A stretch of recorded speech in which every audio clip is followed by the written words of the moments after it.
Sakamoto Ryoma, the samurai who dreamed of a modern Japan. Imagine a lone samurai standing against the crashing waves of history, daring to dream of a different future for Japan.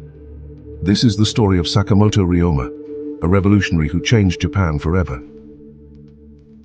The year is 1836 in Tosa province. A young Ryoma rules with swordsmanship, mocked by his peers. He was clumsy and often bullied, far from the image of a fearsome samurai. But Ryoma possessed something far greater than skill, a vision. He dreamed of a Japan where merit, not birth, defined a man's destiny. This dream fueled his spirit, even in the face of adversity.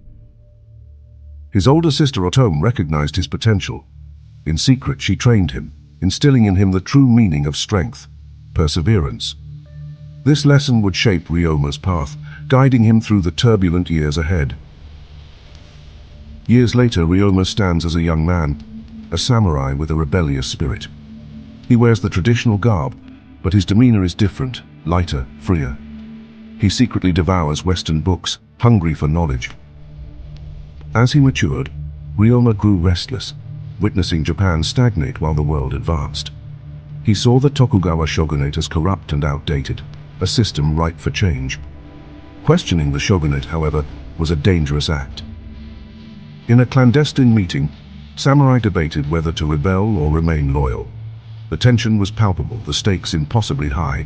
Ryoma, fueled by his vision, could no longer remain silent.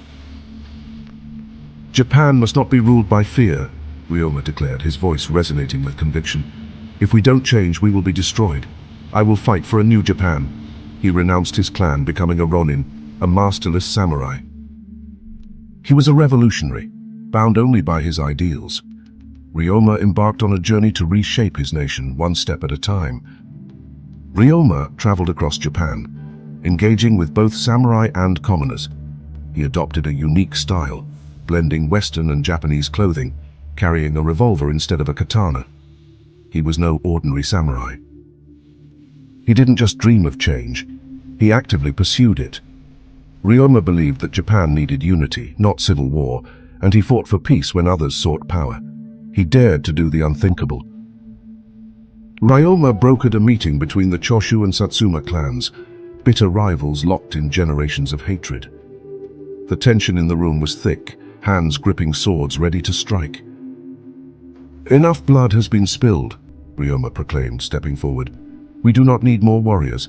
We need a new nation. A nation where we stand together, not against each other." His words resonated, piercing through years of animosity. Slowly, grudgingly, the two clans agreed to an alliance, a pivotal moment that would ultimately lead to the downfall of the Tokugawa shogunate. With this alliance, Ryoma achieved the impossible. He united Japan's strongest factions, paving the way for a new government. He had become more than a samurai. He was a statesman, a diplomat, a legend in the making. The year is 1867. Ryoma, now 31, sits in a small inn in Kyoto, meticulously drafting a document. He understood that war would only bring more suffering to Japan. Instead of bloodshed, he devised a plan for a peaceful transition of power. He proposed that the shogun voluntarily step down and that Japan embrace a modern government. Ryoma entrusted the document to a messenger. "Take this to the leaders of Satsuma and Choshu," he instructed. "If Japan is to change, it must do so without war." This document, known as the 8-Point Plan, would later serve as the foundation for Japan's new government. Ryoma had altered the course of history, but history is often unkind to revolutionaries. On December 10, 1867, Ryoma was at the Omiya Inn in Kyoto, sharing laughter with his friend Nakaoka Shintaro. Suddenly the door slid open and shadows moved swiftly. Blades flashed. Chaos erupted, blood splattering across the room. Ryoma fought valiantly, but he was outnumbered. A sword struck him down, silencing the revolutionary. Ryoma was assassinated by unknown killers, some suspecting the shogunate's revenge, others a faction within the new government that feared his influence.